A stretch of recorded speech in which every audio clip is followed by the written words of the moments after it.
Hello friends, welcome back to analysing stock market. तो आज हम बात करने वाले हैं डीवीएस लैब के बारे में और उसका स्टॉक एनालिसिस करने वाले हैं 13 दिसंबर 2021 के लिए। तो चलिए अब हम जाते हैं सीधा हमारे चार्ट पे। तो यहाँ पे ये चार्ट मैंने ओपन कर लिया है। ये चार्ट मैंने अपने जीरोधा के अकाउंट से ओपन किया है। अगर आपके पास अभी तक अपना डीमैट अकाउंट नहीं है तो नीचे लिंक मैंने डिस्क्रिप्शन में जीरोधा की और अपस्टॉक्स की दे दी है। अगर आप चाहे तो हमारे लिंक के थ्रू जो है अपस्टॉक्स में अपना डीमैट अकाउंट जो है वो बिल्कुल ही फ्री में ओपन कर पाओगे और वहां से जो अपनी ट्रेडिंग जर्नी जो वो स्टार्ट कर पाओगे। तो चलिए अब हम बात करते हैं सबसे पहले डीवीएस लैब में फ्राइडे के दिन क्या हुआ। तो यहाँ पे जैसे कि आप देख सकते हैं फ्राइडे के दिन डीवीएस लैब में हमें 1.54% का यहाँ पे हमें नेगेटिव क्लोजिंग देखने मिला है और यहाँ पे क्लोजिंग जो हुई है वो हुई है 4506.45 पे। तो क्या आने वाले दिनों में ऐसा है जो यहाँ पे नेगेटिव जो है यहाँ पे स्टॉक में रहने वाला है या फिर कोई अपसाइड मूवमेंट आने वाली है, उस बारे में हम बात करेंगे। साथ ही साथ यहाँ पे आपका मंडे के लिए क्या सपोर्ट जोन और रेसिंग जोन जो स्टॉक में बनता है जरूर जो उसको यहाँ पे मार्क करके बताएंगे।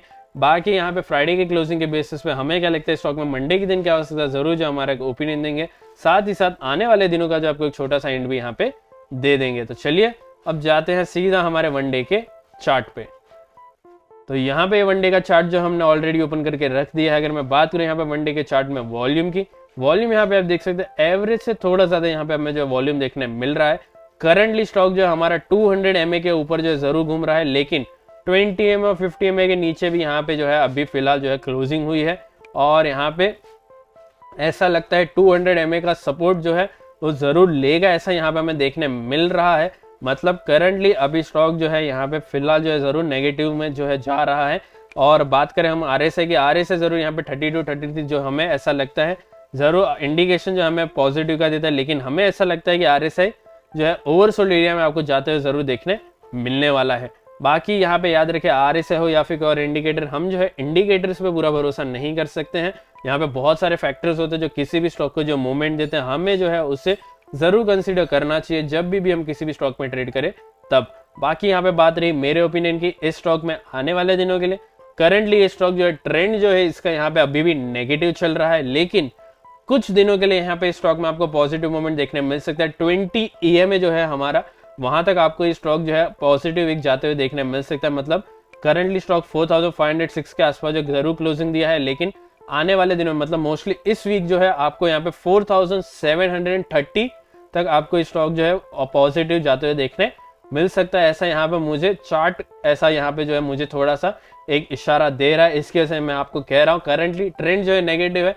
ये जो पॉजिटिव मूवमेंट आने वाला है वो सारा का सारा टेम्पररी होने वाला है, परमानेंट मूवमेंट जो है बिल्कुल भी नहीं आने वाला है। अगर यहाँ पे आपको जो है शॉर्ट टर्म गेन करना है तो जरूर जो है 4735 का यहाँ पे अपना जो है टारगेट लगाते हुए करंट प्राइस पे जो है आप एंट्री ले सकते हैं। बाकी यहाँ पे हमारा जो है यहाँ पे आने वाले दिनों के लिए फिलहाल जो है ट्रेंड जो है वो नेगेटिव है। आने वाले दिनों के कुछ टाइम के लिए टेम्पररी यहाँ पे हमारा जो है एक जो ओपिनियन है वो पॉजिटिव है। आपका क्या ओपिनियन है हमें जरूर कमेंट करके बताना। लेकिन अगर आपने हमारे चैनल को अभी तक सब्सक्राइब करके नहीं रखा है तो अभी के अभी जो हमारे चैनल को सब्सक्राइब कर ले, साथ ही साथ जो है बेल आइकन को भी दबा दे, क्योंकि हम जो है आप सभी के लिए एवरी डे 4 वीडियोस मतलब 4 स्टॉक से जो है एनालाइज करके लाते हैं। और यहाँ पे नेक्स्ट डे और आने वाले दिनों में जो स्टॉक में क्या देखने मिलने वाला पूरा का पूरा यहाँ पे आपको जो चार्ट के बेसिस पे समझाने की कोशिश करते हैं। तो चलिए अब जाते हैं हमारे 1 आवर के चार्ट में, वहां पे देखते हैं स्टॉक में हमें क्या देखने मिलने वाला है। तो यहाँ पे जैसे कि आप देख सकते हैं हमने हमारा 1 आवर का चार्ट जो ऑलरेडी ओपन करके रख दिया है। फिलहाल यहाँ पे हम जो है कुछ सपोर्ट जोन और रेसिस्टेंस को जो है यहाँ पे आपको मार्क करके बता देते हैं जो आपको हेल्प करेंगे यहाँ पे मंडे के लिए। तो यहाँ पे कुछ सपोर्ट जोन को यहाँ पे हमें जो है ढूंढने के लिए हमें थोड़ा सा पीछे जाना पड़ेगा। मतलब पुराना जो डेटा है हमारा उसको जो है जरूर यहाँ पे देखना पड़ेगा, क्योंकि फिलहाल हमारे पास कोई भी यहाँ पे जो रिसेंट कोई डेटा है वो नहीं है। तो हमारे पास पुराना डेटा के लिए हमारे पास सपोर्ट जोन जो है हमें पुराना डेटा में ही जाके देखना पड़ेगा। बाकी अगर आप चाहे तो इस स्टॉक को जो है यहाँ पे जिस तरह से मार्किंग कर रहे हैं सेम टू सेम यहाँ पे मार्किंग कर सकते हैं, क्योंकि ये जो मार्किंग जो है वो आपको हेल्प करने वाली है अपना सपोर्ट जोन और रेसिस्टेंस को जो है यहाँ पे मार्क हेल्प करेंगे आपको स्टॉप लॉस और यहाँ पे टारगेट को जो है मेंटेन करने में। तो यहाँ पे हमने कुछ सपोर्ट जोन और रेसिस्टेंस को जो है यहाँ पे मार्क अभी इसलिए कर रहे हैं। बाकी अगर आपने हमारा जो है पार्ट 1 नहीं देखा है हमारा कैंडलस्टिक पैटर्न का, जहाँ पे हमने आपको इन्फॉर्मेशन लाई किस तरह से आप कैंडलस्टिक पैटर्न को देख सकते हैं, चाहे वो बुलिश हो या बेरिश हो, उस बारे में हम पूरा लाएंगे। फिलहाल करंटली हमने कैंडलस्टिक पैटर्न को हम जो है किस तरह से रीड करना है बुलिश और बेरिश को, उसके बारे में हमने जो है आप सभी के लिए वीडियो लाया। तो जरूर जो है उसको आप देख ले ताकि आपको यहाँ पे समझ में आ जाए किस तरह से आपको जो है अपना जो है चार्ट जो है रीड करना है, मतलब कैंडल को जो किस तरह से रीड करना है। तो फिलहाल यहाँ पे मैंने ऑलमोस्ट मार्किंग जो है थोड़ी सी मैं ऊपर तक यहाँ पे कर रहा हूँ ताकि हम जो है नेक्स्ट टाइम इस वीडियो में आए, ताकि हमारे पास जो अच्छा खासा डेटा हमारे पास ऑलरेडी हो, मार्किंग्स हमें वापस से दोबारा करने की जरूरत ना पड़े। अब बात रही यहाँ पे हमारे इसके क्लोजिंग की। क्लोजिंग आप देख सकते हैं 4506 के आसपास इसकी क्लोजिंग हुई है। डायरेक्ट सपोर्ट आता है हमारा 4495 का, उसके बाद का यहाँ पे डायरेक्ट रेजिस्टेंस जोन आता है वो आता है 4524 का। याद रखिए डायरेक्ट सपोर्ट से डायरेक्ट रेजिस्टेंस का जो एरिया होता है वो होता है नो ट्रेडिंग एरिया।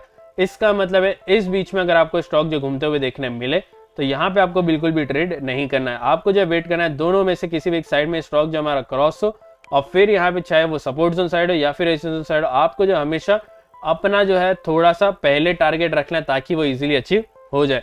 बाकी यहाँ पे हमने पूरा का पूरा कॉन्सेप्ट जो है डिटेल में आपको समझाने की कोशिश की है हमारे पुराने वीडियोस में, जो आपको यहाँ पे 8 या 9 मिनट के ऊपर जो वीडियो देखने मिल जाएगी, जहाँ पे हमने आपको किस तरह से कंफर्मेशन कैंडल देखनी है, किस तरह से आपको टारगेट, किस तरह से डिफरेंस और क्यों आपको डिफरेंस रखना है, सारी की सारी हमने बात की। वहाँ पे हमने आपको वो भी बताया कि चाहे हमारा स्टॉक जो नीचे जा रहा हो या फिर ऊपर जा रहा हो, आप किस तरह से प्रॉफिट कर सकते हैं वो भी हमने आपको बताया। तो जरूर जो है वो आप यहाँ पे ध्यान में रखते हुए जो है आप कॉन्सेप्ट को जो है यहाँ पे समझे। स्टॉक कोई भी हो आप उसका जो है कॉन्सेप्ट समझ गए तो स्टॉक कोई भी हो आप वहाँ पे प्रॉफिट कर पाओगे। बाकी यहाँ पे बात रही हमारे डायरेक्ट सपोर्ट और डायरेक्ट रेजिस्टेंस के बाद 2 सपोर्ट और 2 रेजिस्टेंस की, तो वो मैं आपको बता देता हूँ।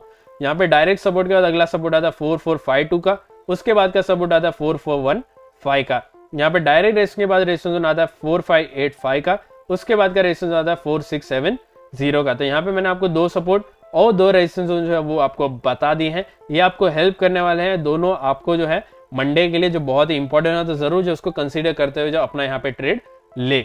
अब बात रही यहाँ पे मेरे ओपिनियन की इस स्टॉक में फ्राइडे के क्लोजिंग के बेसिस पे मंडे के लिए, तो यहाँ पे मैं आपको कह दूं मंडे को मुझे ऐसा लगता है इस स्टॉक में फ्राइडे के क्लोजिंग के बेसिस पे यहाँ पे जरूर जो है आपको एक अपसाइड मूवमेंट देखने मिल सकता है, लेकिन अपसाइड मूवमेंट तो आएगा, लेकिन यहाँ पे जो है आपको क्लोजिंग जो है वापस से जो है नो ट्रेडिंग एरिया के बीच में आपको देखने मिलने वाली है, ऐसा मुझे लग रहा है। अगर यहाँ पे सपोर्ट जो है इसने मंडे के दिन नहीं लिया तो करंटली हमारा जो है यहाँ पे एक ओपिनियन जो है वो पॉजिटिव का है। जरूर आपको पॉजिटिव जो देखने मिल सकता है 4585 से लेके 4524 के बीच में आपको जो क्लोजिंग देखने मिल सकते हैं। लेकिन याद रखें इस स्टॉक का जो आपका मंडे के लिए ओपनिंग, जो प्री ओपन मार्केट होता है 9 बजे से 9:15 बजे का जो प्री ओपन मार्केट होता है वो इंपॉर्टेंट होने वाला है कि ये जो स्टॉक है वो हमारा जो है गैप अप ओपनिंग हो रहा है या फिर कैप डाउन ओपनिंग हो रहा है, वो इंपॉर्टेंट हो रहा है। वो डिसाइड करेगा कि आपको जो किस तरह से ट्रेड लेना है, कौन से साइड में जो है आपको यहाँ पे शॉर्ट करना है या फिर लॉन्ग करना है, वो आपको उसमें समझ में आएगा। तो इसलिए हम जो है प्री ओपन मार्केट का जरूर जो है वेट करेंगे। हमारा ओपिनियन करंटली भले ही पॉजिटिव हो, लेकिन अगर प्री ओपन मार्केट में हमें इसमें गैप डाउन ओपनिंग देखने मिला और हमें जो है कंफर्मेशन कैंडल देखने मिल गया तो वहां पे हम जो है शॉर्ट जरूर करेंगे स्टॉक को। करंटली हमारा ओपिनियन जो है वो पॉजिटिव है फ्राइडे के क्लोजिंग के बेसिस पे। आपको क्या लगता है स्टॉक में मंडे के दिन क्या हो सकता है, हमें जरूर कमेंट करके बताना। लेकिन अगर आपने जो है हमारे चैनल को सब्सक्राइब नहीं किया तो अभी के अभी हमारे चैनल को सब्सक्राइब कर ले, साथ ही साथ जो है बेल आइकन को भी दबा ले। और अगर आपको हमारा एनालिसिस पसंद आया है तो कृपया हमारे इस वीडियो को लाइक करें, शेयर करें और हमारे चैनल को सब्सक्राइब करना ना भूले। Thank you.